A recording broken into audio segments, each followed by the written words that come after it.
اللہ کی نافرمانی ہو رہی ہے. اللہ تعالیٰ سے دعا ہے اللہ تعالیٰ سمجھنے کی عمل کی توفیق عطا فرمائے. جلدی جلدی سوالات ہیں نمٹا دوں میں. ہمارے خاندان میں بہت بڑا مسئلہ ہے. بھائی میرا اسٹائل اسی طرح سوال پڑھنے کا, میں اسٹائل چینج نہیں کر سکتا. لوگ کہتے ہیں پتہ نہیں کون سے اسٹائل سے سوال پڑھتے ہو. چاچا اور ماموں کے یہاں کوئی مسئلہ ہو جائے تو میری والدہ کہتی ہیں رات کو, والدہ کہہ رہی ہیں کہ اپنی بیوی کو چھوڑ دو, ان کے گھر میں ان کے خلاف ہو گئی. والدہ نے مجھ سے کہا اور میں شاید پھر والدہ کہتے ہیں تم کو اپنا حق نہیں, آپ مجھ سے پتہ نہیں یار کیا کر. بھائی اماں اگر کہہ رہی ہیں بیوی کو چھوڑ دو تو کسی کے سامنے پورے حالات رکھیں کہ کیوں چھوڑ دو, کیا بیوی میں کیا ٹیکنیکل فالٹ کیا ہے, سمجھ رہے ہو نا. اماں کو بولیں اماں اگر ہماری بہن کسی کے گھر میں جائے اور آپ کی بیٹی کی ساس کہے آپ کے داماد کو کہ بیٹی کو چھوڑ دو, تو آپ یہ کہیں گی کہ اماں ابا کے حقوق پر بیان کریں گی, آپ بولیں گے کیوں چھوڑ دو. تو دوسروں کے لیے جو پسند کرتے ہو وہی چھوڑنا چھاڑنا آسان نہیں ہے, اس کے بہت زیادہ نقصانات ہوتے ہیں. طلاق تو ایک انتہائی آخری آپشن ہے کہ جب خودکشی کی نوبت آ رہی ہو, ڈپریشن کے مریض بن رہے ہوں, ایسی صورت میں ہے طلاق. تو ورنہ اگر زیادہ نہیں بن رہی تو الگ رکھنا چاہیے بیوی کو ماں سے. ایک واقعہ ہے کہ صحابی قیصر بادشاہ کے پاس گئے تھے تو اس سے 3 تصاویر نکال کر دکھائیں. پوچھا تھا کہ کس کی تصویر ہے. صحابی نے فرمایا تھا کہ ان میں ایک آپ صلی اللہ علیہ وسلم کی, حضرت عمر کی, حضرت ابوبکر کی. میرے علم میں ایسا واقعہ کوئی نہیں ہے. تصویر تو صحابہ نہیں استعمال کرتے تھے. کیا نماز میں قرآن سے دیکھ کر تلاوت کرنا ٹھیک ہے؟ نہیں, صحیح نہیں ہے. جنت میں جو بھی مر جائے گا شادی شدہ اسے اس کی بیوی ملے گی, حوروں کی سردار. کنواروں کو کیا ملے گا؟ کنواری لڑکی کو اللہ کسی سے نکاح کرا دیں گے. اللہ کے ہاں آدمیوں کی کمی, جنت میں بھی کافی لوگ جائیں گے, وہ 4 آدمی کے علاوہ بھی لوگ جائیں گے, صحیح ہے نا, بہت سے لوگ جائیں گے جنت میں انشاءاللہ. تو قرآن کہتا ہے ثلۃ من الاولین و ثلۃ من الآخرین. بہت سے لوگ پچھلے لوگوں میں سے, صحابہ تابعین میں سے ہوں گے, اور بہت سے آخرین میں سے بھی ہوں گے. تو بہت سے لوگ جنت میں جائیں گے انشاءاللہ. ابھی اچھے لوگ مارکیٹ میں شارٹ تو ہوئے, ختم نہیں ہوئے, صحیح ہے نا. تو جو یوٹیوب پہ جس قسم کے فرقہ وارانہ کلپ آ رہے ہیں اس سے تو لگتا ہے 4 آدمی کے سوا سب مشرک ہیں, سب کافر ہیں, سب گمراہ ہیں, کسی کے سب ہی ایسے ہی ہیں. تو قرآن سے پتہ چلتا ہے کہ ہاں جو سابقین ہیں نا, جو اعلیٰ جنتوں میں, وہ قرآن کہہ رہا ہے ثلۃ من الاولین. بہت سے پچھلوں میں, صحابہ تابعین میں تو بہت ہوں گے, لیکن آخری زمانے میں آنے والے لوگ ان میں بہت تھوڑے ہوں گے. جو سابقین میں بہت آگے بڑھنے کی کوشش کرتے ہیں وہ شارٹ ہوں گے. شارٹ تو وہ بھی ہیں لیکن وہ بہت زیادہ شارٹ ہوں گے.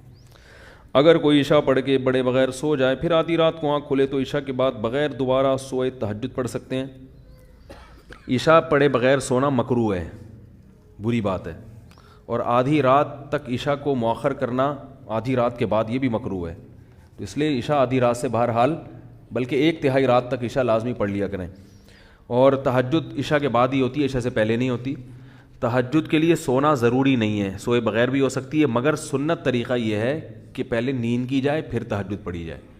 سمجھ رہے ہیں کہ نہیں؟ سنت طریقہ ہے. بغیر سوئے تہجد ہو تو جائے گی مگر وہ ثواب نہیں ملے گا جو سونے کے بعد اٹھنے پر ہے.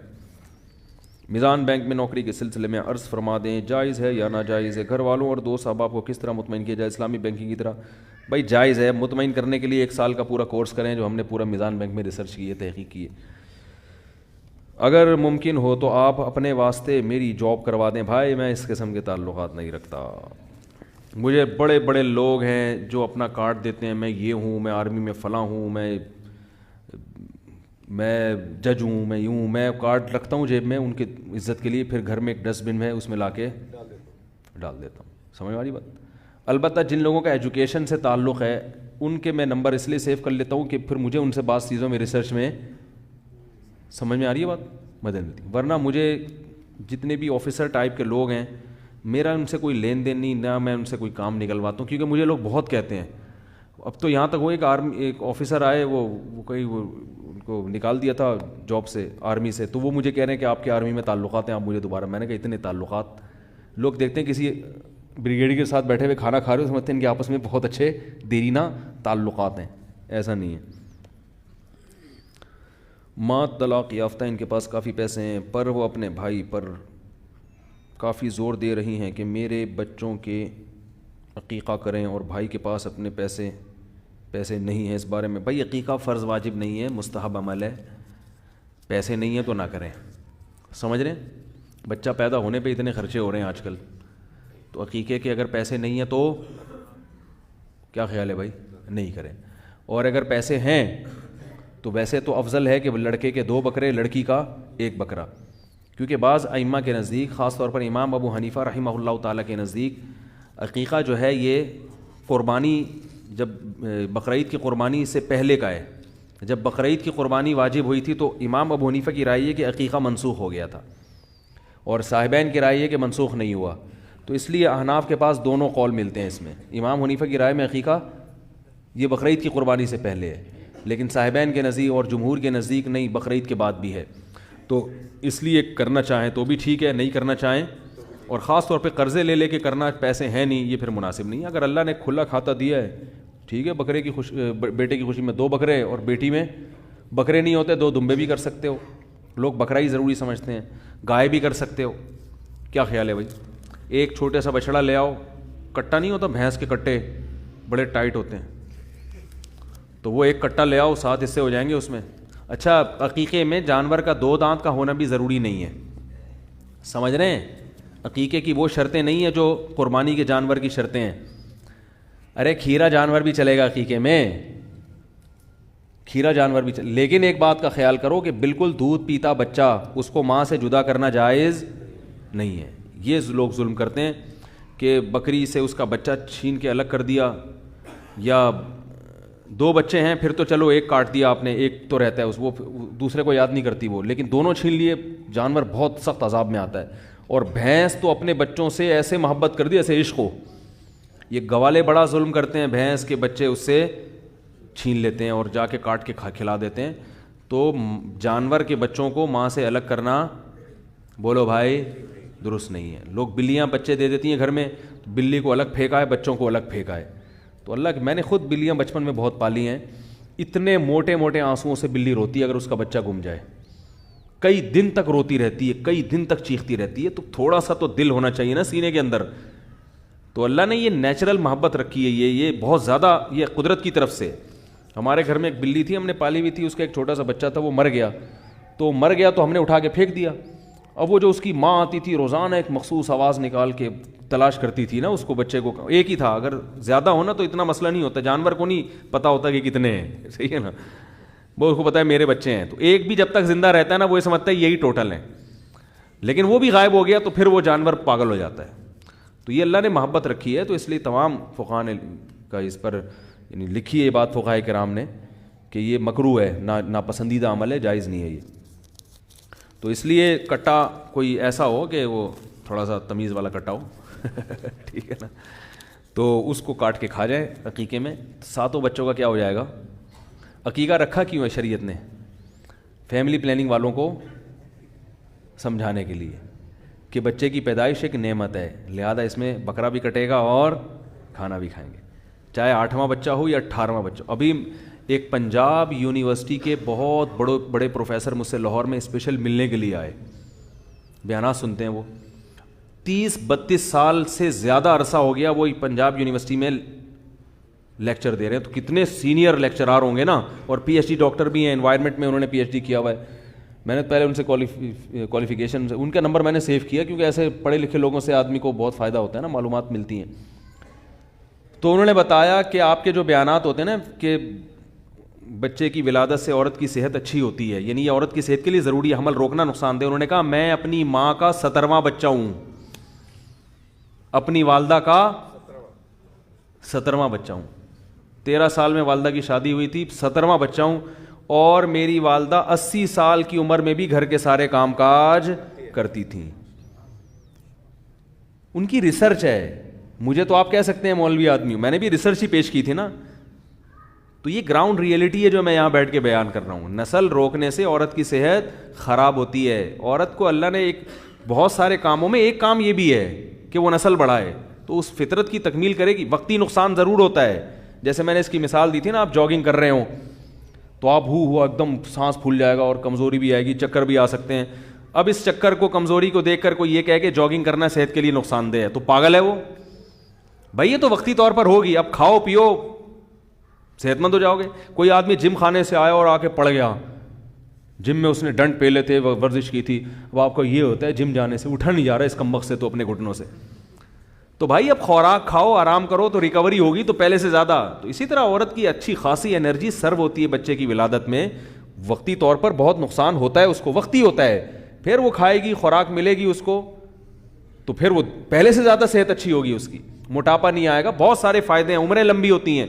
پہلے یہ دادیوں نانیوں کی عمریں لمبی ہوتی تھیں, لوگ کہتے ہیں خوراک پہلے اچھی تھی, اب بھائی خوراک اچھی کھا لو, کس نے کہا ہے کہ گندی خوراکیں کھاؤ؟ آج بھی اچھی خوراکیں ملتی ہیں, جاؤ کھاؤ آپ بیٹھ کے. کس نے کہا ہے پیزا برگر کھاؤ؟ پیزا برگر کھاؤ گے تو کچھ بھی کر لو, نسل روکو یا نہیں روکو, آپ کی صحت برباد. اللہ نے جو چیز پیدا کی ہے نا, جو بھی چیز قدرت نے, اس کے اندر ایک سائن رکھا ہوا ہے, ایک علامت ہے. دیکھو اخروٹ دماغ کے لیے بہت مفید ہے یا نہیں؟ کسی بھی ڈاکٹر سے پوچھو, کسی بھی حکیم سے پوچھو, اخروٹ دماغ کے لیے, یعنی ڈرائی فروٹ میں اخروٹ سے بہتر دماغ کے لیے کوئی چیز نہیں ہے. پوری دماغ جیسی شکل اللہ نے اس کی بنائی ہے. کیوں؟ سائنسی نے اب ترقی کی ہے, تو یہ ہزاروں سال پہلے قدرت نے اخروٹ کی شکل ایسی بنا دی کہ اس میں میسج دے دیا کہ یہ بالکل کیا ہے, دماغ ہے, تو دماغ کو صحیح کرنا ہے تو یہ کھا لو. نہیں آ رہی بات میرا خیال ہے؟ یہ قدرت نے نا کچھ سائن علامتیں رکھی ہوئی ہیں بہت ساری چیزوں میں. اخروٹ کھوپڑی ہوتی ہے بالکل, اور اندر سے بالکل ایسے رکھا ہوا ہوتا ہے یوں کر کے, دو مغز جیسے انسان میں دو مغز ہوتے ہیں نا, ایسے بالکل ایسے ہوتے, اور اس میں لائنیں بھی, نسیں بھی نظر آئیں گی دماغ جیسی. دماغ کے لیے بہترین. بادام آنکھوں کے لیے اچھا ہے, بالکل آنکھ کی شکل کا ہوتا ہے. یہ جو آپ کا لوبیا ہے یہ کڈنی ہے, شکل کیسی ہے اس کی؟ بالکل گردہ ہوتا ہے, گردوں کے لیے اچھی چیز ہے. تو بہت ساری چیزیں ایسی ہیں. تو میں کہتا ہوں یہ جو پیزا ہے نا, یہ برگر کی طرح ہوتا ہے. تو کھاؤ گے تو کیا بن جاؤ گے؟ برگر بن جاؤ گے. آپ کو اچھا موٹے تازے ہو جائیں گے تو برگر کی طرح تو ہوگے, کوئی پچکائے گا تو پچک بھی آسانی سے جاؤ گے. پیزا موٹا تو ہوتا ہے مگر پچکا ہوا ہوتا ہے, دباؤ گے تو کیا ہوگا؟ برگر بھی یوں کرو گے, روٹی کو دباؤ تو روٹی کو دبتی نہیں ہے, چبانا پڑتا ہے تمیز سے. سمجھے؟ جس کے دانت نہیں ہے وہ روٹی کھا نہیں سکتا, برگر کھا لے گا چائے میں ڈبو کے, کیونکہ ڈبو کے کھانے کا اپنا مزہ ہے. وہ سنا ہے نا لطیفہ, بہت لوگ پرانا ہو گیا, جلدی سے سنا دوں آپ فریش ہو جائیں گے. وہ ایک آدمی کسی کے یہاں رشتہ, بیان ختم ہو گیا, جو جانا چاہیں جا سکتے ہیں. ایک آدمی کسی کے گھر میں رشتہ لینے کے لیے گیا, تو وہ لڑکی کے ابا نے نا, جو لڑکا آیا تھا رشتہ لینے کے لیے, اس کے سامنے چائے اور بسکٹ رکھ دیے. اب وہ لڑکا وہ ڈبو کے کھا رہا ہے نا, تو لڑکی کے والد نے بولا کیا ہے, اس کو تو تمیز نہیں ہے کھانے کی, تو انکار کر دیا رشتے کا. اب لڑکے کو بڑی شرمندگی بھی, بہت افسوس ہوا, یار یہ کیا ہو گیا, اور پتہ بھی تھا کہ کیوں انکار کیا. تو باہر نکل کے لڑکی کے ابا سے کہتے ہیں رشتے کا آپ نے انکار کر دیا, افسوس تو بہت ہوا, مگر ڈبو کے کھانے کا اپنا ہی مزہ ہے. ڈبو کے کھانے کا اپنا ہی مزہ ہے, وہ تھوڑی چھوڑیں گے ہم. اور حقیقت ایسے ہے, حقیقت ہے, چائے بسکٹ رکھے ہو نا, میرا اپنی ظاہر بھی ہے کہ ڈبو کے کھانے کا شرم تو آ رہی ہوتی ہے انسان کو, لیکن جو مزہ آتا ہے ڈبو کے کھانے میں, وہ بغیر پاپے جتنا ڈبو کے کھانے میں مزہ آتا ہے. تو بسکٹ ہو کوئی بھی چیز ہو, ڈبو کے کھانے کا بہرحال اپنا مزہ ہے. تو اب کوئی بھی, میں کہیں جاتا ہوں نا, کوئی لوگ چائے بسکٹ رکھ دیتے ہیں زبردستی کے کھا وہ لو, تو پھر میں ڈبو کے ہی کھاتا ہوں, اور میں بولتا ہوں بھائی ڈبو کے کھانے کا اپنا مزہ ہے. آپ کو لگے گا مفتی صاحب کیا کر رہے ہیں, بھائی ہم آپ کی وجہ سے مزہ تھوڑی چھوڑ سکتے ہیں. تو برگر جو ہے نا, برگر ڈبو کے کھاؤ یا بغیر ڈبو کے کھاؤ, جیسے بھی کھاؤ گے کیا بن جاؤ گے, برگر جیسے بن جاؤ گے. تو روٹی کھایا کرو, صحیح ہے, ڈبل روٹی نہیں کھایا کرو. اللہ تعالیٰ سمجھنے کی عمل کی توفیق عطا فرمائے. سبحانک اللہم و بحمدک, نشہد ان لا الہ الا انت, نستغفرک ونتوب الیک. من مكة حبيبي نور سطع المدينة.